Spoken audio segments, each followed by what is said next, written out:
제가 오늘 여러분과 함께 나눌 말씀의 제목이 여러분이 주보를 보시면은 뭐라고 되어 있습니까? 다 같이 한번 읽어볼까요? 시작. 믿고 기도하며 도전하자. 여러분 이 단어 가운데서 어떤 단어가 제일 여러분에게 가까이 와닿으세요?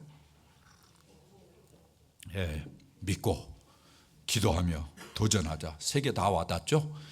아마 그러실 거예요. 세 단어가 다 중요한 단어입니다. 어떤 면에서는 신앙생활의 가장 중요한 원리를 이야기한 거죠. 믿음도 필요하고 그 다음에 뭐예요? 기도도 필요하고 그리고는 크리스천으로서 이 땅에서 도전하는 그러한 인생을 살아내는 것이 무엇보다도 중요하다라는 사실을 담고 이야기를 하고 있는 것입니다. 오늘 이 본문의 말씀을 제가 묵상을 하면서 지난주에 이제 우리가 봤던 말씀은 예수님께서 변화선상에서 이제 변화된 모습이잖아요. 예수님께서 변화된 모습을 보이면서 제자들에게 격려를 하셨어요. 너네들도 이렇게 변화될 것이다. 너네들이 누릴 영광은 이런 영광이야. 천국의 영광이야. 너네들이 비록 이 땅에서 사는 동안에 고통을 당하고 어려움을 당해. 그리고 내가 죽어. 내가 곧 죽는데 너네들이 이제 살아낼 터인데 이 영광을 바라보면서 살아라. 주님께서 하신 말씀이에요. 기억나시죠? 이렇게 반응을 하면 제가 상당히 설교할 용기가 안 나요. 여러분이 기억을 하셔야 돼요. 하나하나. 그래야만이 여러분의 삶에 그 활력이 돼요. 의미가 있어요. 말씀을 잃어버리면 똑같아져요. 말씀을 기억해야 다시 이렇게 매주일 새로워지는 거예요. 매주일 새로워지는 거예요. 그래서 주님께서 제자들을 위로하고 격려하시는 거예요. 너네들이 이 땅을 사는 동안 이 땅에서 직면하는 어려움, 고통들 이것만 보지 마라. 나와 함께 누릴 천국의 영광을 바라봐라. 주님께서 이렇게 이제 격려하는 거죠. 우리 이 땅에 사는 동안에 아무리 어려워도 여러분들의 눈을 들어서 하늘을 봐야 돼요. 하나님의 영광을 봐야 돼요. 내게 주어질 그 영광. 이걸 바라보지 못하면 크리스천으로서 무슨 의미가 있어요? 여러분 이 땅을 살면서 좀 있으면 나도 일하다가 죽어. 이렇게 생각한다면 여러분 크리스천으로서 무슨 가치를 두고 살려요? 크리스천 됨의 의미가 있어요, 없어요? 아무런 의미가 없지. 그러지 않아요? 주님께서 제자들이 그럴 줄 알고 제자들에게 그렇게 이야기를 한 겁니다. 사실은 이제 옛날에 예수님이 돌아가신 그 이후에 살아낼 제자들의 그 허전함은 말로 형용할 수 없을 것입니다. 예수님이 계실 때는 상당히 든든했을 거예요. 왜냐하면 예수님이 계시니까 기적을 베푸시고 놀라운 일들을 이루시니까 예수님 계시니까 든든하죠. 같이 다니는 것이 힘이 되고 능력이 되는 거잖아요. 안 그렇겠습니까? 예수님이 떠나버리면 어떻게 될까? 이게 예수님의 염려 중에 하나예요. 저는 오늘날 어떤 면에서는 우리가 바로 예수님을 떠나보내는 그러한 제자들의 모습과 비슷하지 않을까라는 생각이 들어요. 왜 그런 생각이 들냐면 기독교가 위축되고 있는 시대를 우리가 지금 맞고 있기 때문에 그렇습니다. 옛날에는 기독교인을 이야기할 때 한 25% 그리고는 뭐 한 20% 적어도 그 정도는 이야기했어요. 근데 요즘은 15%도 채 안 되고 15% 밑으로 떨어졌다. 사실은 한 800만 정도 이야기를 합니다. 크리스천들이. 그러면은 상당히 축소됐다는 이야기거든요. 물론 인구도 줄어드는 요소가 있겠지만은 많은 사람들이 교회를 떠나고 어쩌면 믿지 않는 사람이 우리 주변에 훨씬 더 옛날보다 많은 것처럼 느껴질 수 있다는 것입니다. 그러면은 우리도 모르는 사이에 우리 안에 어떤 의식이 잠재해 있는 거 아니? 패배의식이 잠겨요. 우리도 모르는 사이에 우리 안에 아하 이제는 쪼그라드는구나 이런 의식이 생길 수 있어요. 이들도 모르는 사이에 우리 안에 상실감이 생겨요. 그리고는 자연스럽게 모든 활동들이 위축이 되는 그러한 모습으로 인생을 살아가는 그러한 일들이 벌어질 수 있어요. 실제로 그래요. 오늘 많은 크리스천들이 옛날처럼 자신만만하지 않아요. 직장에서 그래도 직장 신호에도 있고 옛날에는 그것이 훨씬 더 활성화되고 그럴 때 예수 믿는 사람이 교회는 뭐 다니지만은 그러나 확실한 믿음이 없어도 그래도 가서 내가 예수 믿고 교회 다니는 사람을 어느 정도 명함을 내밀 수 있는 그러한 형편이 됐지만은 요즘은 그러지 못하는 그러한 상황이 지금 펼쳐지고 있어요. 그랬을 때 훨씬 더 위축되기가 쉬워요. 그래서 예수 믿는 것을 어디에서나 자랑스럽게 이야기하지 못해요. 이런 시대인데 이런 시대가 더 심각한 건 뭔가 하면은 우리가 옛날에 흥왕했던 시대를 몰랐으면 모르는데 흥왕했던 시대를 알았기 때문에 그 상실감과 위축감이 훨씬 더 크다라는 것입니다. 옛날의 교회에 그러한 모습이 흥왕하고 많은 사람들이 크리스천, 둘러보면 크리스천, 이야기해보면 크리스천. 그러니까 내가 믿는 예수 믿는 것이 참 편하고 좋구나. 많은 사람들이 예수 믿구나. 그래서 안정감을 느껴요. 사람이 가지고 있는 중요한 욕구 가운데 하나가 belongings, 그러니까 소속감이에요. 어디에 소속돼 있다. 이것이 그 사람의 상당한 안정감을 줘요. 그래서 가정이 안정감을 줄 수 있는 중요한 기구예요. 마찬가지로 교회도 그래서 교회 안에서 소속되어 있다는 것이 편안함을 줬어요. 그런데 이것이 흔들리기 시작한다? 그러면 상당한 상실감을 가져다 줄 수 있습니다. 이런 위기가 있어요. 어떤 면에서는 예수님 시대, 예수님이 세상을 떠나버린 다음에 맞이할 세상을 제자들이 내다보고 있는데, 제자들이 그 세상을 살아가야 될 터인데 예수님께서 그 세상을 내다보면서 아마 제자들에게 이러한 과정을 거치도록 하셨는지 모르겠다라는 생각이 들어요. 이렇게 봤을 때 오늘 우리가 읽은 이 본문은 상당히 중요한 의미를 가져요. 여러분들이 그래서 Walking with Jesus 하나하나가 상당히 중요한 메시지를 갖습니다. 여러분들이 우습게 그냥 넘기지 마시고 여러분이 꼭 보시고 한 번 더 글로 정리된 것도 보시고 그러면서 여러분들의 인생의 지혜들을 많이 얻었으면 좀 좋겠다 싶습니다. 오늘 본문에 많은 통찰력을 주는 말씀이 담겨져 있습니다. 예수님께서 변화산상에서 변화된 모습, 이후의 내용을 여기에 기록하고 있습니다. 변화산에는 예수님의 사랑하는 제자 3명이 베드로, 안드레, 야고보 3사람이 올라갔어요. 예수님의 저자 3사람이 올라갔으니까 9명이 남아있는 거죠. 9명이 산 밑에 있는 겁니다. 그 장면이에요. 9명이 산 밑에 올라가 있는데 그들 주변에 여러 무리들이, 많은 무리들이 둘러싸고 있어요. 그리고는 그 중에서 서기관이라는 사람들이 삿대질을 하는 거예요. 그들을 향해서 손가락을 들이대면서 여기에 변론한다, 성경이 그렇게 써져 있어요. 이 변론한다라는 단어를 여러분 잘 이해하셔야 되는데, 우리가 일반적으로 변론한다는 이야기는 그냥 토론하는 거 아닌가 이렇게 생각할 수 있는데, 당시에 이 변론이라는 것은 적대적인 감정을 가지고 이야기하는 것을 변론이라고 했어요. 나중에 자세히 이야기하겠습니다만 마가는 주로 그렇게 사용했어요. 이 변론이라는 언어를.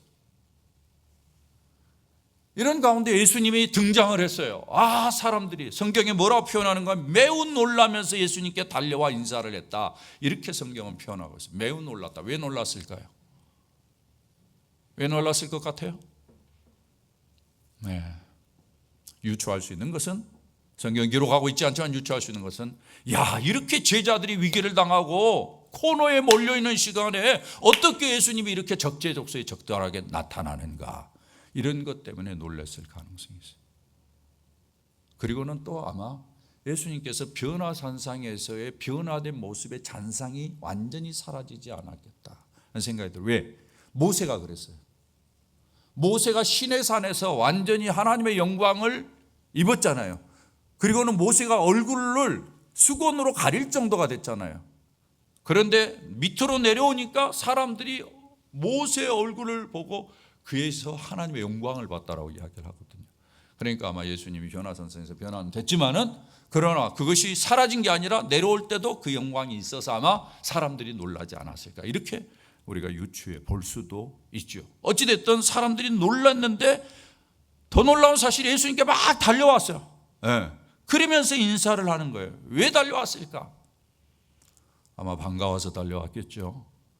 반가워서 달려온 것도 있겠지만은 또한 동시에 예수님이 그동안에 많은 기적과 표적을 일으켰기 때문에 예수님이 뭔가 이 상황 속에서 뭔가를 하실 것이라는 기대가 있었기 때문에 저들이 열심히 달려오지 않았을까. 예수님 안에 가면 모든 문제가 해결될 것이다 라는 생각 때문에 이들이 달려온 것이라고 그렇게 여겨집니다. 그때 예수님이 묻습니다. 너희가 무엇을 그들과 변론을 하느냐. 여러분 17절을 보시기 바랍니다. 그 중에 한 사람이 대답을 하는데, 선생님, 말 못하게 하는 귀신 들린 내 아들을 선생님께 데려왔나이다 라고 그렇게 이야기합니다. 귀신 들린 아들을 데려온 그 아버지가 예수님께 바로 반응을 하죠. 아마 다른 사람보다 이 사람은 더 훨씬 더 화급하게 뭔가 필요가 있었는지도 모르겠습니다. 화급하게 예수님의 터치가 필요했는지도 모르죠. 그러니까 그분이 이야기를 한 거예요. 예. 그러면서 이야기하기를 귀신이 어디서든지 그를 잡으면 거꾸러져 거품을 흘리며 이를 갈며 그리고 파리해지는지라. 여러분 귀신 들린 사람을 종종 보셨는지 모르겠습니다만 귀신 들린 사람은 다릅니다. 병 들린 사람과 귀신 들린 사람을 구분하지 못하는 경우들이 있는데 유사하다고 여러분 생각할지 모르겠습니다만 여러분 보시면 구분할 수 있어요. 저는 어렸을 때 1970년대 신앙생활하면서 귀신 들린 사람들 많이 봤어요. 그냥 아픈 거하고 달라요. 그냥 아픈 거하고 다릅니다. 증상이 달라요. 증세가 달라요. 꼭 이래요. 거품 올며 이를 갈며 파리해지는 이런 모습이 나타나는 거예요. 예. 이 말은 무슨 말이에요? 예. 이렇게 아이가 죽어가는데 문제는 제자들이 아무것도 못합니다. 예. 제자들이 문제를 해결해 주지 못합니다. 예. 뭔가 이들에게 기대를 가지고 왔는데 아무것도 안 되었습니다라는 그런 마음으로 이야기를 하는 거예요. 그 가운데서 서기관들은 이 제자들을 향해서 손가락질하면서 너희들이 뭘 믿느냐? 너희들이 뭘 추구하느냐? 봐라. 되는지 봐라. 비아냥거리면서 우습게 여기는 것입니다. 이야기를 듣고 있던 예수님께서 19절에 이렇게 이야기합니다. 여러분 19절을 한번 보시길 바랍니다. 대답하여 이르시되 다 같이요. 믿음이 없는 세대여 내가 얼마나 너희와 함께 있으며 얼마나 너희에게 참으려 그를 내게로 데려오라 하시매. 자, 지금 파리해져 죽어가는 아이가 있는 이 현장, 그리고 서기관들이 공격하는 이 현장을 보고 예수님이 분석한 내용이 여기에 들어 있습니다. 뭐라고 분석한 겁니까? 여기 이상한 일이 생겼구나 이렇게 분석하지 않았어요.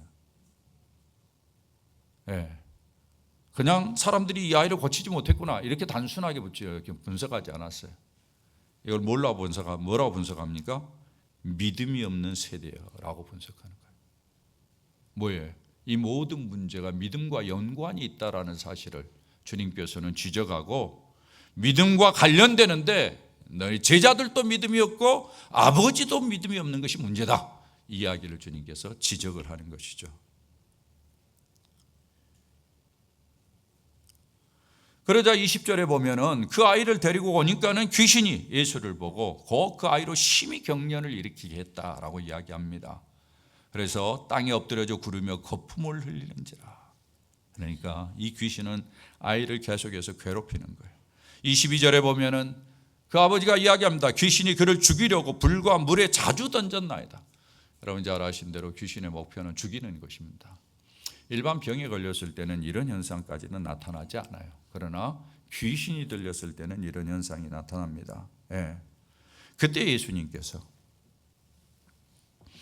이 아버지가 뭔가 도와달라고 요청을 할 때 23절에 이렇게 이야기합니다. 다 같이 한번 읽어봅니다. 시작.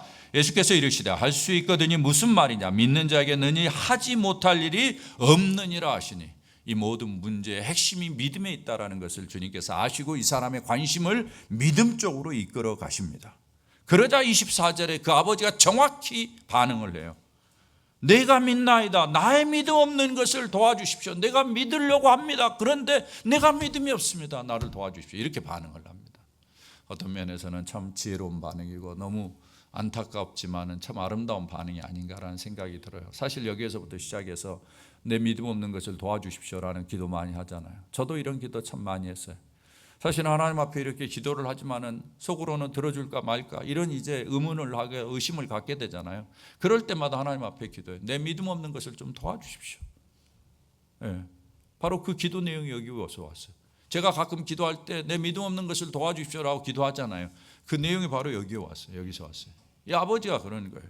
네. 결국은 예수님께서 이 아이에게 귀신을 꾸짖고는 귀신을 쫓아냅니다. 그 다음에 내용이 어디에 나오는가 하면 예수께서 이제 28절에 그 아이를 일으키고 집에 들어갑니다. 제자들이 거기에서 묻는 거예요. 똑같은 현상을 놓고 왜 우리는 귀신을 쫓아내지 못했습니까? 이야기를 하는 거예요. 그때 예수님께서 29절에 이렇게 이야기합니다. 이르시되 다 같이요.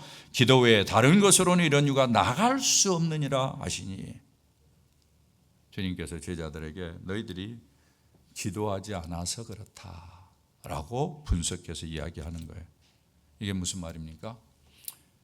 믿음을 갖는 것과 그 다음에 그 믿음이 움직이는 것과 기도하는 것과 이게 서로 밀접하게 연관되어 있다는 사실을 우리에게 보여주는 거예요. 상당히 중요한 의미를 담고 있습니다.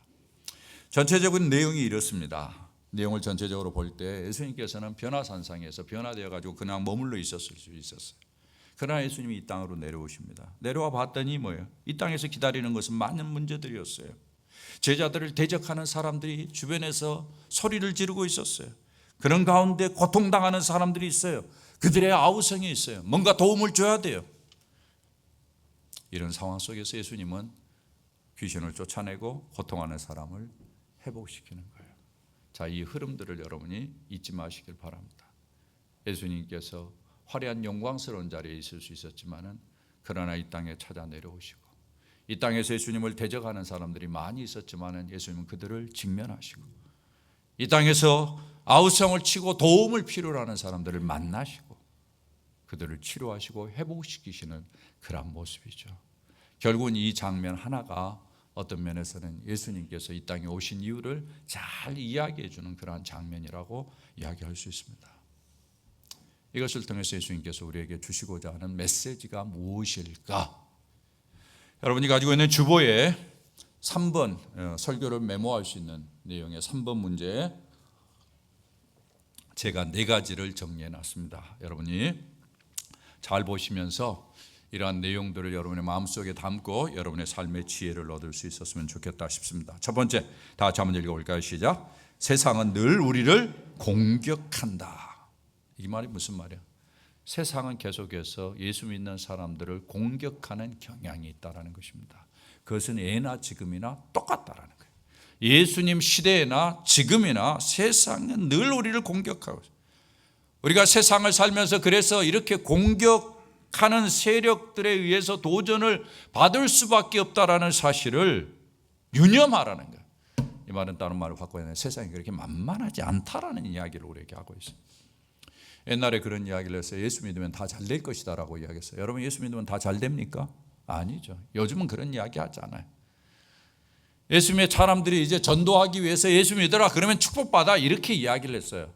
그것은 그 사람들로 하고 일단 예수님께 한번 와보도록 도움을 주기 위해서 이야기하는 거지 실질상으로 성경은 그렇게 이야기하지 않아요.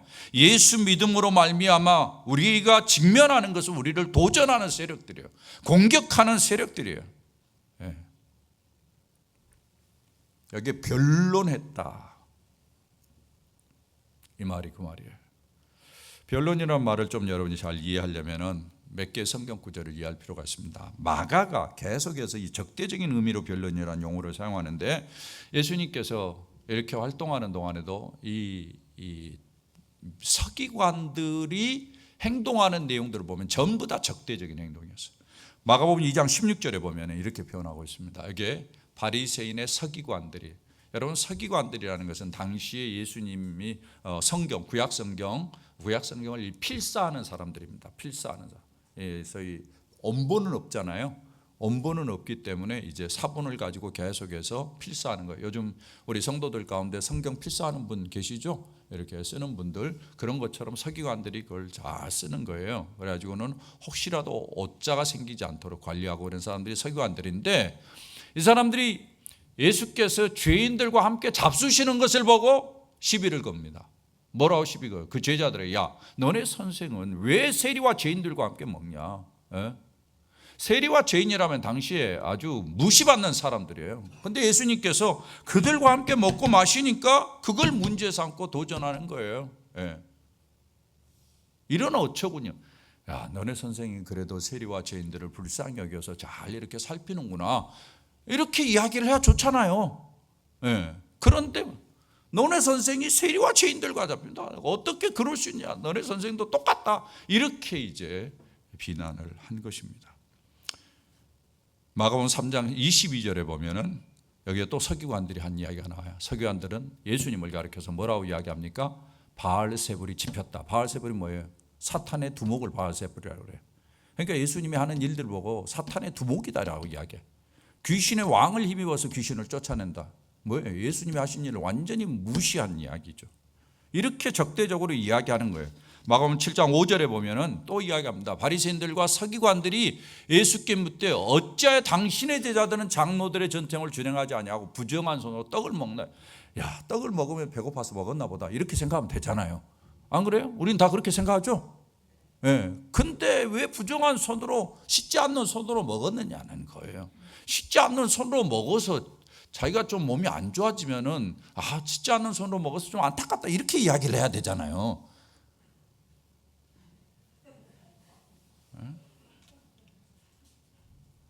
그러니까 이 사람들이 참 말하는 것이 참 이런 모습이었어요. 그러니까 이런 모습으로 늘 한번 붙어보자라는 이야기죠. 늘 공격하는 이러한 방향으로 예수님의 권위에 도전하면서 이렇게 이야기했어요. 이것은 상당히 우리에게 중요한 것을 암시해 주고 있습니다. 예수님이 지금 변화산상에 있었어요.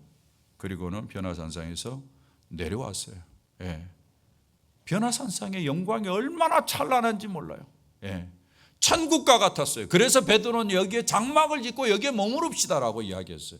천국을 경험한 거예요. 하나님의 영광을 경험한 거예요. 얼마나 좋은 거예요. 거기에 머무르고 싶죠. 그러나 예수님 내려오셨어요. 그 내려온 곳이 어떤 곳입니까? 대적하는 곳이에요. 공격하는 곳이에요. 그럼에도 불구하고 예수님 내려오셨어요. 사랑하는 여러분, 우리가 이 땅을 사는 동안에 이러한 공격이 있을 것입니다. 피하고 싶은 마음도 있을 것입니다. 그럼에도 불구하고 우리 예수님이 그대로 내려오신 것처럼 우리도 내려가서 이런 공격이 있을 것을 유념하면서 인생을 산다면은 우리가 아무리 힘들어도 그 위기들을 또 넘으면서 살아갈 수 있으라고 저는 믿습니다. 두 번째입니다. 다 같이 한번 읽어볼까요? 시작. 주어진 상황을 직면하고 도전적으로 살라. 회피하지 말라. 자, 무슨 이야기입니까? 상황은 이렇다라는 거예요. 그러나 이 상황에 대해서 피하지 말라는 이야기예요. 오히려 이런 것에 대해서 도전적으로 살라라는 이야기예요. 마주 대하면서 행동하는 그러한 모습으로 살아가라는 것이죠. 사랑하는 여러분, 예수님께서 변화산에서 밑으로 땅으로 내려가면 어떤 일이 벌어질지 다 아셨어요. 자기를 공격하는 세력들이 이렇게 있고 복잡하고 어려운 일들이 계속해서 있을 것이라는 것을 예수님이 다 아셨어요. 사람들이 별거 아닌 것 가지고 꼬투리를 잡으면서 자기를 힘들게 할 것도 예수님이 다 아셨어요. 그럼에도 불구하고 예수님이 내려오셨어요. 그리고는 담대히 그 상황을 직면하시고 그 상황 속에서 자기가 해야 될 역할들을 감당하면서 사람들의 문제를 풀어주면서 그 상황을 헤쳐나가는 모습을 우리가 봅니다. 이것이 크리스천의 모습이어야 된다. 오늘날 크리스천들이 요즘은 좀 덜합니다만은 옛날에 어떤 일들이 있었는가 하면은 1970년대 이런 일이 있었어요. 예수 잘 믿는 사람은 거의 다 교회에 머무르는 경향이 있어요. 그때 목사님들이 또 그렇게 지도를 했어요. 예수 잘 믿고 열심히 한다면 교회 와서 그냥 아침부터 저녁까지 살아. 그러니까 제일 그걸 싫어하는 게 누구예요? 다 아시잖아요. 누가 싫어해? 남편이 싫어요. 남편이. 그래가지고 남편이 교회 안 나온 사람들 많잖아요. 이런 일들이 70년대에 많았어요. 학생들도 어려요. 교회에서 은혜 받으면 학생이 교회에서 살아. 공부를 해야 안 해요? 공부를 안 해요. 공부를.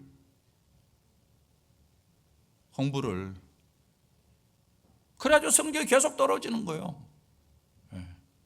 직장 생활하는 사람들이 열심을 내면은 직장에서도 잘해야 되는데 교회에서 살다 보니까 직장에서 대충 해. 여러분 그런 이야기 들어보셨잖아요. 예수 믿는 사람들이 교회 핑계대고 슬슬 도망 다닌다고. 그런 이야기 들어보셨어요? 모르겠어요. 시대가 다른지 모르겠는데 예수 믿는 사람들이 교회 핑계대고는 어때요? 직장 생활 열심히 안 해요. 수요일 날이면 교회가 안 된다고 일찍 나가버리고 뭐 무슨 일이 있으면 교회에 일 있다고 그래가지고 안 들어가고 이런 일들이 비일비재했던 거예요. 그러니까 사회에서도 예수 믿는 사람들은 아주 요령이나 피우고 아주 슬슬 교회 핑계대면서 도망다고 어려움이 있을 때면은 그 어려움을 해치지 아니하고 그냥 막 피하려고만 했던 사람들로 이해가 됐어요. 근데 요즘은 좀 달라요. 1990년대를 지나면서 이제 일터 신학, 우리가 일하는 현장이 하나님이 우리에게 주신 사역의 현장이다. 그곳에서 내가 열심히 일하는 것이 하나님 앞에 예배하는 것이다 라는 사실을 성경에서 새롭게 깨닫게 됐어요. 옛날에는 옛날 어른들이 그걸 잘 몰랐어요. 그걸 못 보고 신학이 약했던 거죠. 그러나 최근에는 이제 그런 신학이 훨씬 더 성경을 보면서 많이 깨닫게 되어 가면서 이제 요즘 젊은이들은 어떻습니까? 나의 삶이 나의 현장 속에서 그렇게 된다 이렇게 여겨지는 거예요. 그래서 제가 우리 교회를 시작했을 때도 우리 교회에서 절대 너무 열심히 일하지 말라고 그랬어요. 기억나세요? 오래된 분들은 기억날 거예요. 교회에 머물러 있지 마라. 예배 드리고, 교회에서는 기본적인 거 예배 드리고 훈련받고, 그리고 한 가지 봉사하고 나머지는 열심히 가서 사회에서 열심히 일해라. 제가 그렇게 가르쳤던 거예요. 그래서 많은 프로그램들을 두지 않았어요. 제가. 사랑하는 여러분, 우리가 세상을 살면서 크리스천이기 때문에 위기를 직면할 수 있어요. 그럴 때 우리가 교회로 피하면 안 됩니다. 우리는 그곳에서 그걸 직면해야 돼. 예수님께서 그걸 직면하고 사탄을 물리치고 문제가 있는 사람들을 도와주는 거예요. 우리가 어떤 면에서는 교회로 피하지 아니하고 문제가 있는 사회 속으로 들어가고 직장 속으로 들어가고 학교 속으로 들어가서 해야 될 일이 있어요. 왜? 어느 성경에도 보면 도움을 필요로 하는 사람이 있었거든요. 그러니까 주님께서는 그 변화산상의 그 화려함을 다 뒤로하고 내려오셨어요. 왜? 도움을 필요로 하는 사람이 있으니까. 우리에게 도움을 필요로 하는 사람이 있어요. 우리가 같이 직장 생활하는 분들, 우리가 같이 학교 생활하는 분들, 아니면 주변에 있는 분들 보면 다 별일 없고 평안할 것 같지만 다 문제를 가지고 있습니다. 그들 안에 사탄이 역사하는 거죠. 그들로 하여금 결국은 죽게 만드는 그러한 현상으로, 옆에서 볼 때는 까딱없다라고 생각할지 모르겠어요. 그러나 그 내면은 다 죽어가는 거죠. 그런 사람들이 많아요, 여러분. 그들을 돕도록 하기 위해서 그렇게 하는. 옛날에 컴포트 존이라는 단어가 유행했습니다. 컴포트 존, 뭐예요? 편안하게 만드는 존이 있다라는 거예요. 에어리아가 있다라는 거예요. 우리가 크리스천이 거기에 머무르면 안 돼. 교회가 늘 편안하고 예수 믿는 사람들끼리가 편하고 그런 것들 때문에 거기에 머무르면 안 돼. 좀 어려워도 우리가 그곳을 떠나서 복음을 필요로 하는 사람들에게 나아가고 그들과 함께 그 문제를 직면하고 같이 고통하면서 같이 문제를 풀어가는, 도전하는 자세가 필요하다라는 사실을 오늘 성경이 이야기해 주고 있습니다. 사랑하는 여러분, 하나님께서 우리로 하여금 주어진 상황에서 그 상황을 직면하며 도전하라고 우리에게 말씀합니다. 이 말씀에 순종해서 여러분의 삶이 어떻든지 간에, 이런 상황이 어떻든지 간에 회피하지 말고 그곳에서 하나님의 영광을 드러내고 하나님의 자녀로서 부끄러움 없이 나타내고 많은 사람들에게 좋은 영향력을 끼치는 그러한 삶을 살아내도록 하나님 앞에 새롭게 좀 다짐도 하시면서 그렇게 애쓰는 축복이 있기를 주의 이름으로 부탁을 드립니다. 세 번째입니다. 다 같이 한번 읽습니다. 같이 읽습니다. 믿음이 해답이다. 결국은 믿음이 해답이에요. 주님께서 여기서 한탄하는 것은 16절, 믿음이 없는 세대에 내가 얼마나 너와 함께. 주님께서 사실은 제자들에게 이미 권능을 주셨거든요. 귀신을 쫓아내는 능력을 줬어요. 그것을 써먹지 못한 거예요. 그걸 나타내지 못하고 완전히 KO 당하게 하죠. 사람들에게 비난이나 당하고 손가락질이나 당하고 있는 제자들에게 하는 이야기가 믿음이 없다 너네들이, 이렇게 이야기를 하는 거예요. 사랑하는 여러분, 오늘 주님께서 우리를 향해서 그런 이야기 하지 않을까요? 네 믿음이 어디 있느냐? 네 믿음이 어디 있느냐? 네 믿음이 있다고 이야기하면서 그런 일을 가지고 두려워하고 쩔쩔매고 도망다니고 마치 믿지 않는 사람처럼 행동하고, 네 믿음이 어디 있느냐? 사랑하는 여러분, 인생의 문제는 믿음의 문제입니다. 여러분이 그렇게 생각하지 않을지도 모르겠어요. 그러나 인생의 많은 문제가 영적인 문제입니다. 오늘도 성경에 보면 사탄의 역사를 이야기를 하고 있어요. 이야기하는 이유가 있어요. 많은 인생의 문제의 배경에는 작동하고 드러나는 표현은 좀 다를지 모르지만 사탄이 장난하고 있어요. 오늘날에는 이렇게 뭐 사람을 죽음으로 몰고 가는 이런 일들이 잘 현상 보이지 않는 것처럼 이렇게 여러분이 느껴서 뭐 별일 없는 건데 이렇게 생각할지 모르지만, 그러나 사탄은 지금도 사람들 속에 들어가죠. 예, 계속해서 방탕하고 타락하고 시기하고 질투하고 원망하고 불평하고 이런 것들을 통해서 계속해서 사람들을 죽이는 거예요. 여러분 계속해서 그런 인생을 살아보십시오. 시기, 질투 아무것도 아닌 것 같죠? 계속해서 그런 마음들이 내 안에 있어봐요. 원망하고 비난하는 것들이 내 안에 많이 있어봐요. 그 마음이 건강하겠어요? 그렇지는 않는 거죠. 사탄이 계속해서 이렇게 괴롭히는 거예요. 결국은 뭐예요? 이런 것들이 아무것도 아닌 것 같지만은 말이 생각이 그래서 이게 전부 다 영적인 문제입니다. 영적으로 건강한 생각을 하고 영적인 지혜와 진리를 따라서 건강한 생각을 할 때 사탄에서 벗어날 수 있어요. 이렇게 봤을 때 모든 인생의 문제는 믿음의 문제예요. 사람들이 믿음이 무슨 의미가 있나 이렇게 이야기할지 모르지만 그건 어리석은 사람이에요.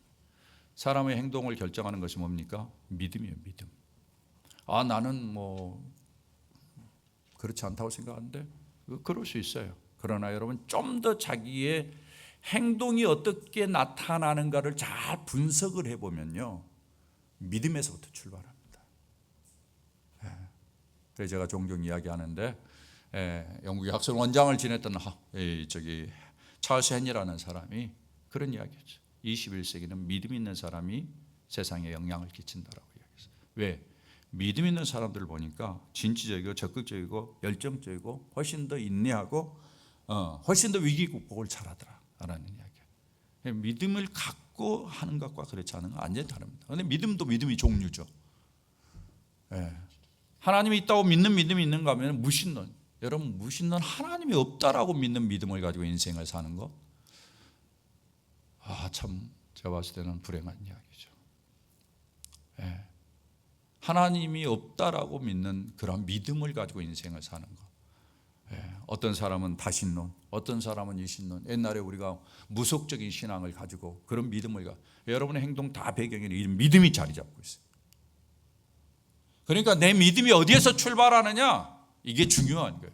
하나님에 대한 믿음, 하나님의 말씀에 대한 믿음, 하나님의 말씀의 진리를 잘 살피고 이 진리로 내 마음을 채우며 이 진리의 기초에서 믿음의 행동을 해나가면은 우리의 인생이 건강해지는 거예요. 그러나 무신론, 다신론, 이신론 뭐 이런 신관에 의해서, 무속신관 이런 것에 의해서 생각이 고정돼 가지고 사는 사람의 삶이 어떨 것 같아요?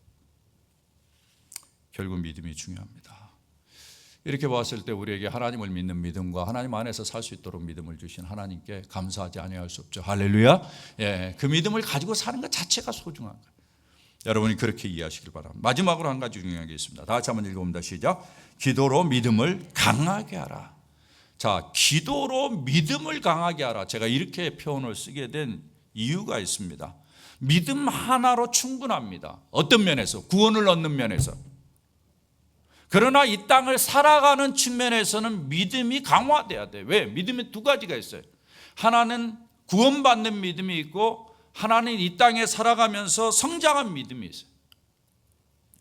구원받은 믿음은 하나님이 가져다 주시는 거예요. 여러분 에베소서 2장 8절에 보면 이렇게 이야기를 하고 있습니다. 너희는 그 은혜에 믿음으로 말미암아 구원을 받았으니 이것은 너희에게서 난 것이 아니라 뭐다? 하나님의 선물이다. 여러분이 하나님께서 여러분에게 믿음을 주셔서 여러분이 예수 믿고 구원받는 줄 믿습니까? 할렐루야. 그렇습니다. 하나님의 은혜입니다. 하나님이 우리를 헤아려 주는 것이 얼마나 감사한지 몰라요. 그 감격을 가지고 살아가세요. 그런데 그렇게 믿음이 시작돼서도 이 믿음은 씨앗과 같은 거예요. 이 믿음은 그냥 놔두면 죽어버릴 가능성이 있어요. 죽지는 않아도 활동성이 떨어져요. 그 씨앗이 열매를 맺어 자라야 되는데 성장했는데 자라질 않아. 그러면 어때요? 아무런 의미가 없는 거예요.